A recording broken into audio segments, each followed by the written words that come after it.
बऱ्याच महिलांना, मुलींना, स्त्रियांना पाळी रेग्युलर येत नाही आणि पाळी रेग्युलर 4-4, 5-5 महिने अशी पाळी रेग्युलर येत नाही आणि जरी रेग्युलर पाळी जरी आली, पिरियड रेग्युलर जरी आली, तरी रक्तस्राव जो आहे तो खूप कमी होतो आणि यामुळे जे आहे आपल्या गर्भपिशवीमध्ये गाठी तयार होतात आणि प्रसंगी आपल्याला पुढे त्रास होतो, कॅन्सरसारखे आजार होतात.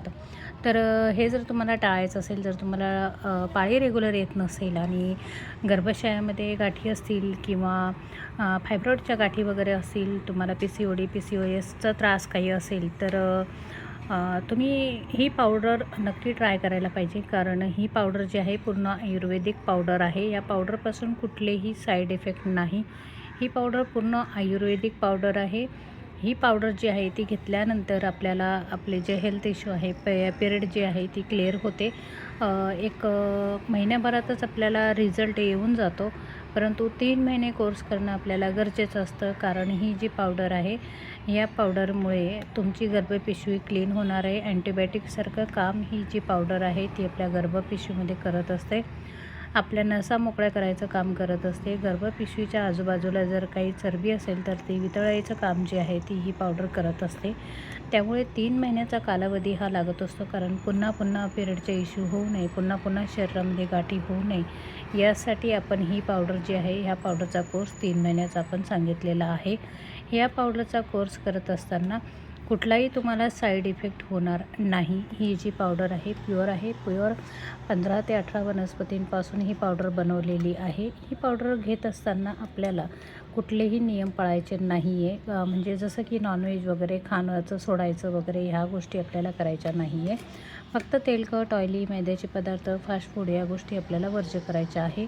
बऱ्याच वेळेला 14 ते 15 वर्षाच्या मुली जरी असल्या तरी त्यांना पिरियडचे इश्यू होत असतात आणि हे पिरियडचे इश्यू झाल्यानंतर जवळजवळ सुरुवातीला 1-2 महिनाच पिरियड येते. त्याच्यानंतर पिरियड ही जी आहे अनरेग्युलर होऊन जाते. म्हणजे पिरियड पुन्हा ही परत येत नाही किंवा कधी-कधी जर आली तर पिरियडमध्ये ब्लडिंग होत नाही किंवा जास्त रक्तस्राव त्या व्यक्तीला, त्या मुलीला किंवा महिलेला होत असतो. तर ह्या गोष्टी टाळण्यासाठी हे आयुर्वेदिक औषध जे आहे ते अगदी उत्तम आयुर्वेदिक औषध जे आहे ते मानलं गेलेलं आहे. बऱ्याच महिलांना PCODमुळे, PCSमुळे, फायब्रॉइडच्या गाठीमुळे त्यांना पिरियड जे आहे ते वेळेवरती येत नाही आणि त्यामुळे मुलं होण्यासाठी सुद्धा प्रॉब्लेम होत आहे. 4-4, 10-10 वर्ष जरी लग्नाला झाले तरी देखील महिलांना मुलं होत नाही.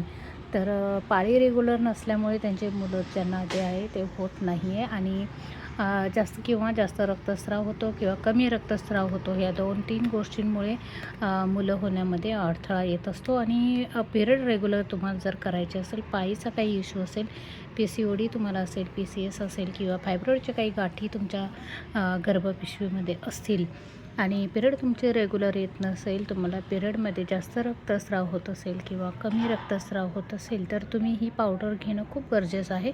कारण ही पावडरचा कुठलेही साईड इफेक्ट नाही आहे. ही पावडर अगदी नॅचरली पद्धतीने बनवलेली आहे. हिच्यामध्ये कुठलंही केमिकल नाही, याच्यामध्ये कुठलाही फूड कलर वगैरे नाही. ही अगदी ऑथेंटिक पावडर आहे आणि गर्भपिशवीच्या आजारांवरती ही पावडर अगदी काम करत असते. ही पावडर जी आहे ती घेत असताना आपण तेलकट, ऑइली, मैद्याचे पदार्थ, फास्ट फूड या गोष्टी आपण जर वर्ज्य केल्या तर 100% रिझल्ट देणारं आपलं हे औषध आहे. पाळी ही 1 महिन्यातच रेग्युलर होते. रक्तस्राव अति होत असेल तर तो देखील 1 महिन्यामध्ये क्लिअर होतो किंवा मग रक्तस्राव कमी होत असेल तर तो देखील तुमचा क्लिअर व्हायला सुरुवात होते. ही जी पावडर आहे ही घेत असताना म्हणजे जर तुमचा रक्तस्राव कमी होत असेल तर तो सुरळीत होतो. म्हणजे कमीत कमी 3 ते 4 दिवस ब्लडिंग व्हायला पाहिजे व्यवस्थितरित्या, तर ते होतं. जर ते होत नसेल तर ते व्हायला सुरुवात होते आणि अति रक्तस्राव होत असेल तर तो कमी होतो. नेहमीप्रमाणे व्यवस्थित पिरियड ही तुम्हाला यायला सुरुवात होते. ही पाळी येण्याच्या अगोदर किंवा नंतर अशी घ्यायची तर असं काही नाही आहे. जेव्हा तुम्हाला हे प्रोडक्ट हातामध्ये मिळून जाईल त्याच्यानंतर तुम्ही कधीही हे औषध घ्यायला सुरुवात करू शकता. तुमची पिरियड जी आहे ती सुरळीत होऊन जाईल. तर आजचा हा व्हिडिओ तुम्हाला कसा वाटला मला कमेंट्स बॉक्समध्ये नक्की सांगा आणि भेटूया पुढच्या अशाच एका महत्त्वपूर्ण व्हिडिओमध्ये. तोपर्यंत नमस्कार.